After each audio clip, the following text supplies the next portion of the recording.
എന്നെ കൊണ്ട് ചെയ്യിപ്പിച്ചത് അമ്മ.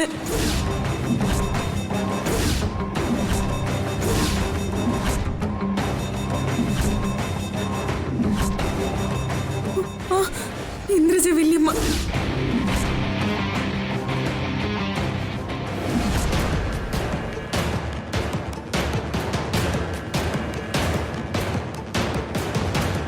ഇത് ഉറങ്ങാനുള്ളൊരു മരുന്നാ. ഇത് വല്ല ഭക്ഷണത്തിലോ മറ്റോ ചേർത്ത് അവക്ക് കൊടുക്ക്.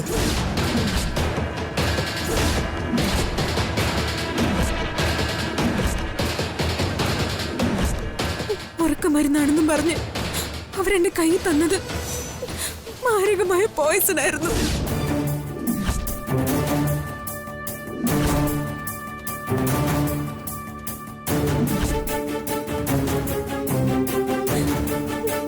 അത് ഞാൻ സത്യമായിട്ടും അറിഞ്ഞില്ല.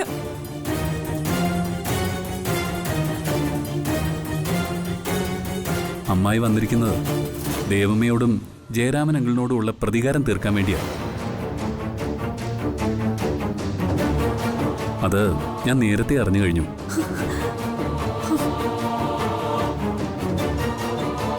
എന്തായാലും ഒരു കർക്കിടപ്പാതി പെയ്തു തീർന്നു കരുതിയാൽ മതി.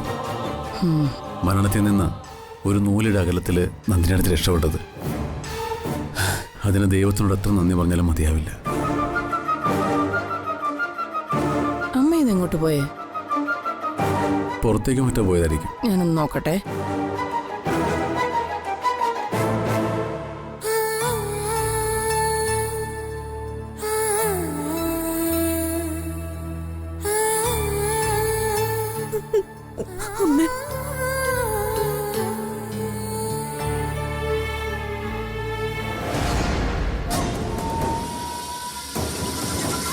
ഇവിടെങ്ങും ഇല്ലല്ലോ. മോനെ കാർത്തി, നീ ഒന്ന് വിളിച്ചു നോക്കിയേ.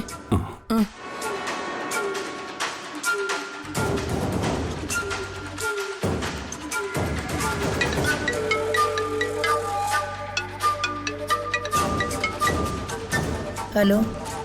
മുത്തശ്ശി എവിടെ? ഞാൻ വീട്ടിലേക്ക് പോവാ. വീട്ടിലേക്കോ? ഹലോ, എന്താ മോനെ? മുത്തശ്ശി വീട്ടിലേക്ക് പോകണം. അതെന്താ ആരോടും പറയാൻ അങ്ങ് പോയത്?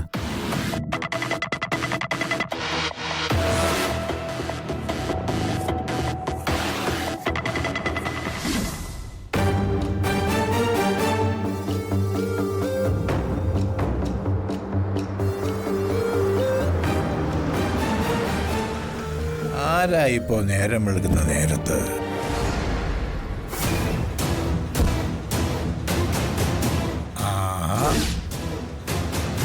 ഇതാരാ? രാജലക്ഷ്മി അമ്മയോ? എന്തായി അതിരാവിലെ?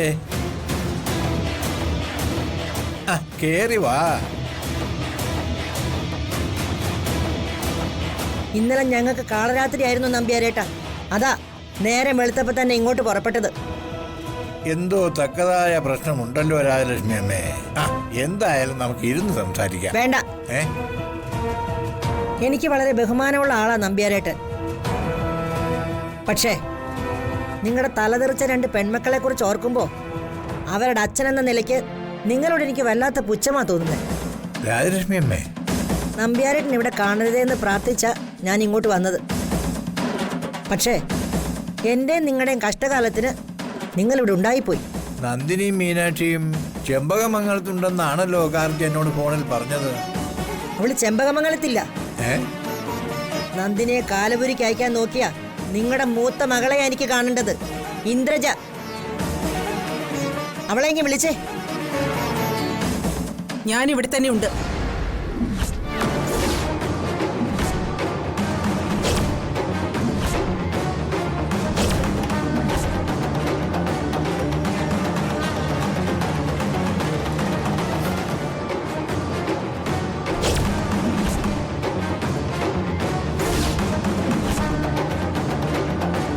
എന്റെ കൊച്ചുമകളെ കൊണ്ട് എന്റെ മകൾക്ക് നീ വിഷം കൊടുപ്പിച്ചു അല്ലേടി? എന്റെ ശത്രുക്കള് 2 പേരാ. നിങ്ങൾ ഇരിക്കപ്പിണ്ടം വെച്ച നിങ്ങളുടെ മകനും നിങ്ങളെ ദത്തെടുത്ത് മകളാക്കിയ നന്ദിനിയും. മകനെ കൊല്ലണമെങ്കിൽ അവൻ പരോളിൽ ഇറങ്ങുന്നത് വരെ കാത്തിരിക്കണം. എന്നാ അതിനു മുൻപ് നിങ്ങളുടെ മകളെ അങ്ങ് കൊന്നേക്കാന്ന് കരുതി. എന്തു പറഞ്ഞടി?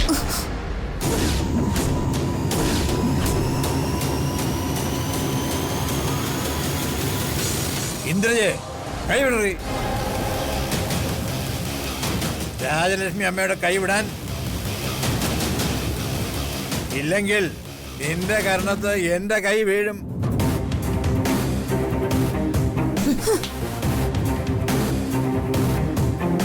ഭരണമൊക്കെ അങ്ങ് ചെമ്പകമംഗലത്ത് മതി, ഇവിടെ വേണ്ട. രാജലക്ഷ്മി അമ്മ വീട് മാത്രമല്ലടി, വേണമെങ്കിൽ നാടും ഭരിക്കും. ഞാനത് വേണ്ടെന്ന് വെച്ചിട്ടാ. ഉറക്കമരുന്നാണെന്ന് തെറ്റിദ്ധരിപ്പിച്ച് മീനാക്ഷിയെ കൊണ്ട് നീ എന്റെ നന്ദിനിക്ക് വിഷം കൊടുപ്പിച്ചു. അവള് ചാകാൻ വേണ്ടി തന്നെയാ ഞാൻ അവൾക്ക് വിഷം കൊടുപ്പിച്ചത്. എന്നാൽ അവള് ചത്തിട്ടില്ലടി. ഞങ്ങളുടെ പ്രാർത്ഥന ദൈവം അംഗീകരിച്ചു തന്നു. ദൈവം അവളെ ഞങ്ങൾക്ക് തിരിച്ചു തന്നു. എന്തൊക്കെ രാജലക്ഷ്മി അമ്മയെ ഞാൻ ഈ കേൾക്കുന്നത്? നിങ്ങളുടെ ഈ സൽപുത്രി ചെയ്ത സൽക്കർമ്മമാണ് നമ്പ്യാരേട്ടാ ഞാൻ ഈ പറഞ്ഞത്. നിങ്ങളൊരു സാത്വികനായ മനുഷ്യനാണല്ലോ. എന്നിട്ടും നിങ്ങൾക്ക് എങ്ങനെ ഉണ്ടായി ഇങ്ങനെ രണ്ട് ശവന്തിനി ജന്തുക്കൾ? ദേ, നിങ്ങൾ മര്യാദയ്ക്ക് സംസാരിക്കണം. നീ ചെമ്പകമംഗലത്തെ കുട്ടികളെ തൊട്ടാൽ നിന്നെ മര്യാദ പഠിപ്പിച്ചിട്ടേ ഞാൻ വിടുകയുള്ളൂ. നീ തിരിച്ചു പോകുമ്പോ നിനക്ക് കയ്യോ കാലോ ഇല്ലാതാകണ്ടെങ്കിൽ നീ അടങ്ങി ഒതുങ്ങി നടന്നോണം. ആ നന്ദിനി മാത്രമല്ല, നിങ്ങളും എന്റെ ശത്രുവാ. അന്ന് ജയരാമൻ മാധുരിയെ കല്യാണം കഴിച്ചു കൊണ്ടുവന്നപ്പോ നിങ്ങൾ അവരെ വീട്ടിൽ കയറ്റിയിരുന്നെങ്കിൽ എന്റെ അനുജത്തിക്ക് ഈ ഗതി വരില്ലായിരുന്നു. എനിക്ക് സൗകര്യം ഇല്ലായിരുന്നടി എന്റെ വീട്ടിൽ കയറ്റാൻ. ഞാൻ ചെമ്പകമംഗലത്ത് ജനാർദ്ദന കൈമളിന്റെ ഭാര്യയാണ്. പാരമ്പര്യവും സംസ്കാരവും ഉള്ള ഒരു കുടുംബത്തിലെ നായിക. ഞാൻ ആർഷഭാര സംസ്കാരം അനുസരിച്ച് ജീവിക്കുന്ന കേരളത്തിലെ ഒരു തറവാട്ടമ്മ. എന്റെ ഭർത്താവിന് ഒരേ ഒരു ഭാര്യയേ ഉള്ളൂ, അത് ഞാനാ. ഏകപത്നി വ്രതമാണ് കേരളത്തിന്റെ മഹത്വം. പല ഭാര്യമാരെ സ്വീകരിക്കുന്ന പതിവ് എന്റെ തറവാട്ടിലില്ല. അതുകൊണ്ട് ഞാൻ അവളെ അടിച്ച് വെളിയിലാക്കി. മാത്രമല്ല, അത്തരം പെണ്ണുങ്ങളെ ചെമ്പകമംഗലത്ത് സ്വീകരിക്കാറുമില്ല. നിങ്ങൾക്കൊരു പേരക്കുട്ടിയെ പ്രസവിച്ച് തന്നവളാ എന്റെ മാധുരി. അവളുടെ മരണത്തിൽ നിങ്ങൾ എല്ലാവരും ഒരേപോലെ ഉത്തരവാദികളാ. അവൾ അകാലത്ത് മരിച്ചത് അവളുടെ കയ്യിലിരിപ്പുണ്ടാടി. എന്റെ നന്ദിനിയുടെ കണ്ണീരിന് കാലം പക വീട്ടിയെന്ന് കണ്ടാ മതി. പകരത്തിന് പകരം വീട്ടിയിട്ടേ ഈ ഇന്ദ്രജ തിരിച്ചു പോകൂ. പകരം വീട്ടാൻ ചെമ്പകമംഗലത്തേക്ക് നീ വന്നാൽ പഴമ്പായിൽ കെട്ടിപ്പൊതിഞ്ഞ് മൂക്കിൽ പഞ്ഞിയും വെച്ച് സ്പിരിറ്റിന്റെ മണമുള്ള ഒരു ഡെഡ് ബോഡി നിന്റെ കെട്ടിയവന്റെ വീട്ടിലേക്ക് പോകും. പട്ടടയ്ക്ക് തീ കൊളുത്തും മുമ്പ് ഞാനും വരും അവിടേക്ക്, ലില്ലിപ്പൂക്കൾ കൊണ്ട് കൊരുത്ത ഒരു റീത്തുമായി. ദേ, ഒരിക്കൽ കൂടി ഞാൻ നിന്നോട് പറയുന്നു, ഞാൻ ജീവനോടിരിക്കുന്നിടത്തോളം കാലം എന്റെ നന്ദിനിയെ നീ ഒരു ചുക്കും ചെയ്യില്ല. ഒരു വാക്കുകൊണ്ട് പോലും നീ അവളെ നോവിച്ചാൽ നിന്നെ കൊണ്ട് ഞാൻ കണക്ക് പറയിപ്പിക്കും. നീ ദുർമരണം ആഗ്രഹിക്കുന്നില്ലെങ്കിൽ ഈ പാവ മനുഷ്യനെ ഇനിയും വിഷമിപ്പിക്കാതെ കോടതി പോയിക്കോ.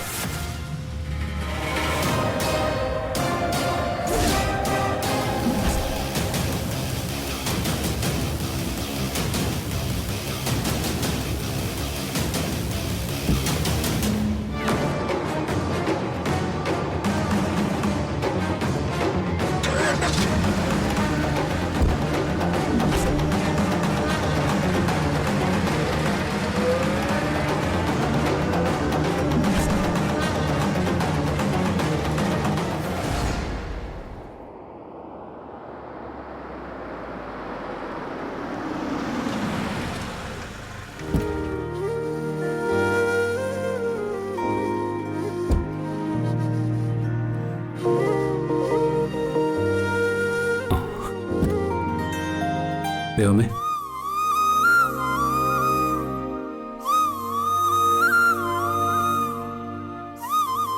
ഞാൻ പിടിക്കാം. കുഴപ്പമില്ല മോനെ, പേടിക്കണ്ട. സാരല്ല, അമ്മ നടന്നോളാം.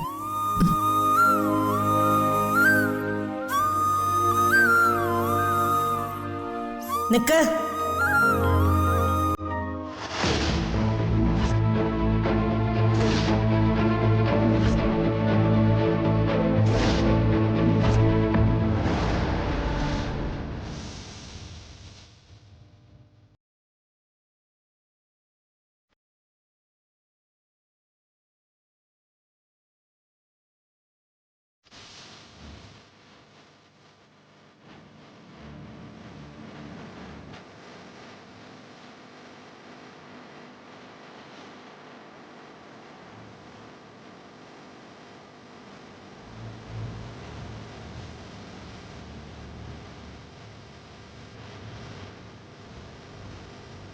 എല്ലാം ഒന്ന് ഇരുണ്ട് വെളുത്തതല്ലേ. ഐശ്വര്യപൂർവ്വം കയറിയാ മതി.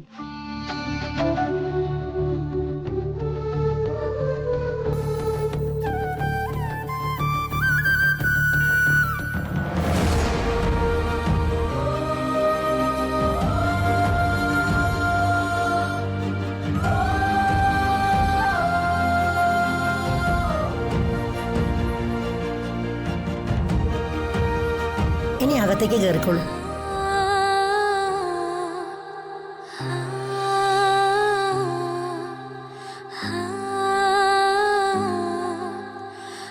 നിക്ക്.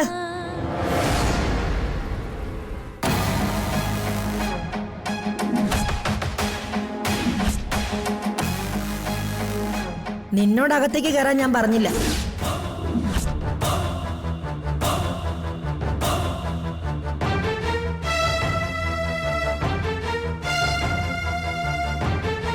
അതെന്താ മുത്തശ്ശി അങ്ങനെ? നന്ദിനിയോട് മാത്രമേ ഞാൻ അകത്തേക്ക് കയറാൻ പറഞ്ഞുള്ളൂ. ഇവളോട് ഞാൻ അകത്തേക്ക് കയറാൻ പറഞ്ഞില്ല. പിന്നെ ഇവളെവിടെ താമസിക്കും അമ്മേ? ഇവൾ ഇതുവരെ താമസിച്ച ഔട്ട് ഹൗസിലല്ലേ, അവിടെ തന്നെ തുടർന്ന് താമസിച്ചോട്ടെ.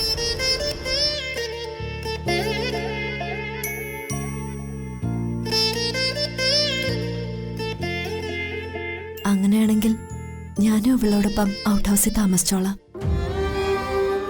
നന്ദിനി,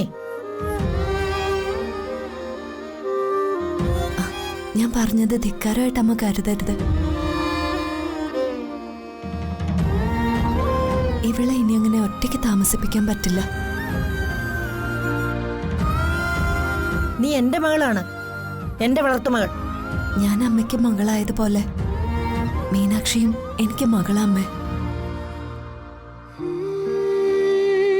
ഞാൻ എൻ്റെ അമ്മയോട് അവിവേകം പറയല്ല. നിയമപരമായി ഇവളുടെ കസ്റ്റോഡിയൻ ഞാനാ. നിയമപരമായും വ്യക്തിപരമായും ഇവൾ എനിക്ക് പ്രിയപ്പെട്ടതാ. അതുകൊണ്ട് ഇവളെ വിട്ടുമാറാൻ അമ്മ എന്നെ നിർബന്ധിക്കരുത്. അപ്പോ നീ പിന്നെ എന്നെ വേദനിപ്പിക്കാനാണോ ഉദ്ദേശിക്കുന്നത്? ഞാനിങ്ങനൊരു തീരുമാനം എടുക്കുന്നത് നമ്മൾ ആരും വേദനിക്കാതിരിക്കാനാ അമ്മേ. ഇതാ ശരിയെന്ന് അമ്മയ്ക്ക് പിന്നീട് മനസ്സിലാവും. വാ മീനാക്ഷി.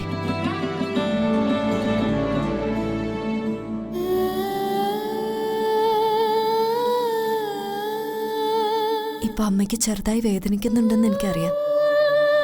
അമ്മ ക്ഷമിക്കണം. ഈ വേദന സാരമില്ല.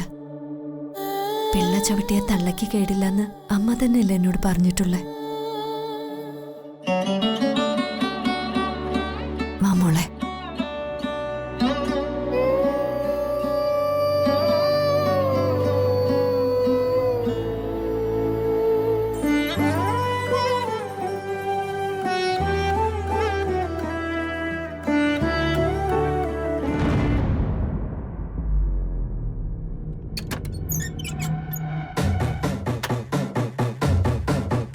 ജയരാമനങ്ങളുടെയും ദേവമ്മയുടെയും കുടുംബജീവിതത്തിലേക്ക് കടന്നു കയറി പ്രശ്നങ്ങൾ ഉണ്ടാക്കിയത് നിന്റെ അമ്മയാണ്. ജയരാമനങ്ങളിനെ ദേവമ്മയിൽ നിന്ന് തട്ടിയെടുത്ത ഒരു ക്രൂരയായ സ്ത്രീയായിരുന്നു നിന്റെ അമ്മ.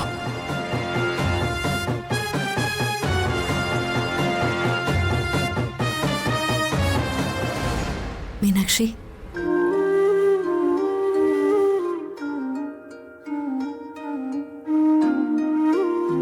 മോളെന്താ ആലോചിക്കുന്നത്? ഞാൻ ആലോചിച്ചത് നന്ദിനി അമ്മയുടെ ജീവിതം തകർത്ത എന്റെ അമ്മയെക്കുറിച്ചാ. അച്ഛനും അതിന് കൂട്ടുനിന്നു. എന്നാലും ഒന്നാം പ്രതി എന്റെ അമ്മ മാധുരി തന്നെയാ. മാധുരിയോട് എനിക്കിപ്പോ വെറുപ്പാ. മോളെ, അങ്ങനെയൊന്നും പറയരുത്. മനുഷ്യരെല്ലാവരും കുറ്റവും കുറവൊക്കെ ഉള്ളവർ തന്നെയാ. ആരും മുഴുവനായി നല്ലവരല്ല.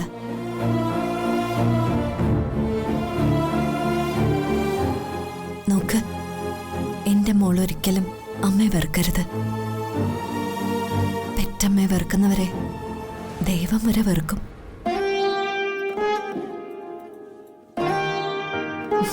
എന്തായാലും നിന്നെപ്പോലൊരു നല്ല മകളെ പ്രസവിച്ചവളല്ലേ മാധുരി. അവൾക്ക് എന്തായാലും ഒരു പുണ്യമില്ലാതെ ഇങ്ങനെ സംഭവിക്കോ? എനിക്ക് ഇങ്ങനൊരു മകളെ തന്നിട്ട് പോയ മാധുരിയെ എനിക്ക് മറക്കാൻ പറ്റുമോ?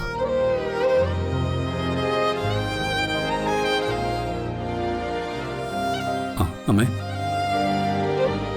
പോട്ടെ, മുത്തശ്ശി പറഞ്ഞൊന്നും അമ്മ കാര്യാക്കണ്ട. മുത്തശ്ശി ഒന്നും മനസ്സിൽ വെച്ച് പറഞ്ഞായിരിക്കില്ല. നേരത്തെ താമസിച്ചതുപോലെ മീനാക്ഷി ഔട്ട് ഹൗസിൽ തന്നെ താമസിക്കട്ടെ. അമ്മ വീട്ടിലേക്ക് വാ. ഇല്ല മോനെ, അമ്മ വരില്ല. അമ്മ എന്നെ ദത്തെടുത്ത പോലെ ഇവളെ ഞാൻ എന്റെ മനസ്സുകൊണ്ട് ദത്തെടുത്തതാ. അമ്മേ, ഇവളെ ഉപേക്ഷിച്ച് ഞാൻ എങ്ങോട്ടും വരില്ല. ഞാൻ ഈ മുറിയില് ഇവളോടൊപ്പം താമസിച്ചോളാം. മോൻ വിഷമിക്കണ്ട. അവകാശങ്ങളൊന്നും ഇല്ലെങ്കിലും നീയും എനിക്കും മോനാ.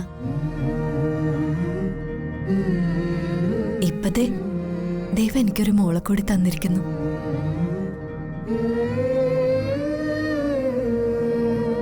മക്കളില്ലാത്ത എനിക്ക് 2 മക്കൾ. ഒരു പൂവ് ചോദിച്ചപ്പോ ഒരു പൂക്കാലം തന്ന ദൈവം എത്ര വലിയവനല്ലേ.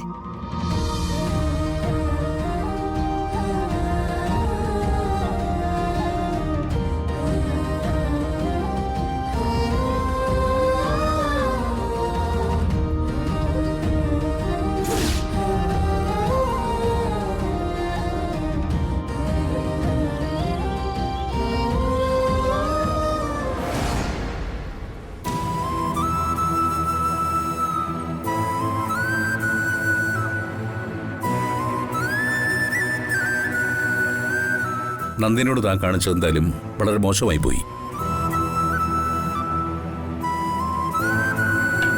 അവളെ അടിച്ച് പുറത്താക്കിയിട്ട് പിന്നെയും തിരികെ വിളിച്ചോണ്ട് വന്നാണെന്ന് ഓർക്കണം. നന്ദിനിയോട് എനിക്കുള്ള സ്നേഹം ഒരണുവിട പോലും കുറഞ്ഞിട്ടില്ല.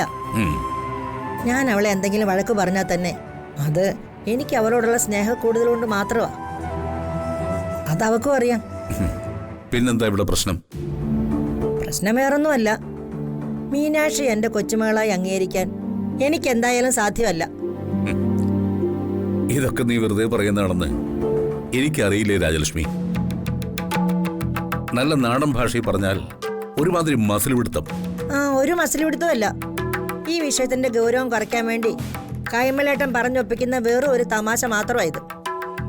രാജലക്ഷ്മി, എന്റെ അത്രയും പിടിവാശിയും മനക്കരുത്തും ഒന്നും തനിക്കില്ല. താൻ വെറും പാവ. പക്ഷേ മനസ്സിനുള്ളിൽ അതിയായ സ്നേഹം ഒളിപ്പിച്ചുകൊണ്ടുള്ള ഒരു ബലം പിടുത്തം അതെനിക്ക് മനസ്സിലാവും. ഒന്നുമല്ല കൈമലേട്ട, അതൊക്കെ കൈമലേട്ടന്റെ ചില മിഥ്യാധാരണകളാ. എനിക്ക് ആ കുട്ടിയെ കാണുമ്പോ ആ മാധുരിയുടെ മുഖം ഓർമ്മ വരിക.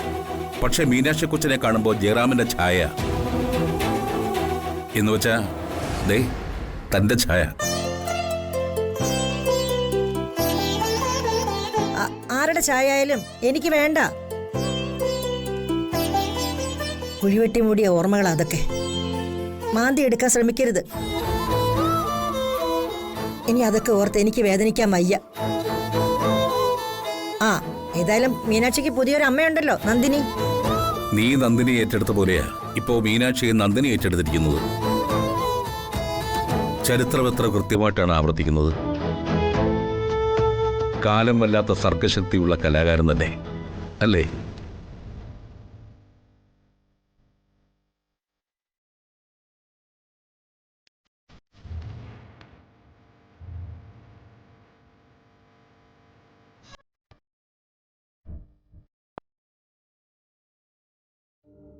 ദൈവമേ, ഓ മൈ ബെസ്റ്റ് ഫ്രണ്ട്സ്. എന്തൊക്കെയുണ്ട് ചക്കരകളെ വിശേഷങ്ങൾ? ഒരു വിശേഷമില്ല. ദൈവമേ എവിടെ?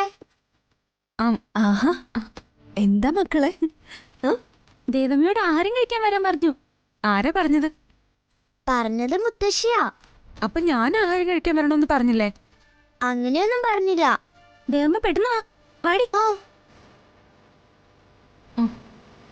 ആഹാ, അത് കൊള്ളാലോ.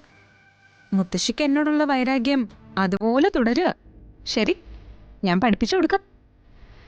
നീ അമ്മയെ പഠിപ്പിക്കാനൊന്നും നോക്കണ്ട. അമ്മയ്ക്ക് ആരോടും വൈരാഗ്യം സൂക്ഷിക്കാനൊന്നും അറിയില്ല. ആ, പിന്നെ എന്നോട് ഈ കാണിക്കുന്നതോ? അതൊക്കെ കുറെ കഴിയുമ്പോ മാറിക്കോളും. ആ, ഞാൻ പോയി. നമുക്ക് കഴിക്കാനുള്ള ഭക്ഷണം എടുത്തിട്ട് വരാം. അതൊന്നും വേണ്ട.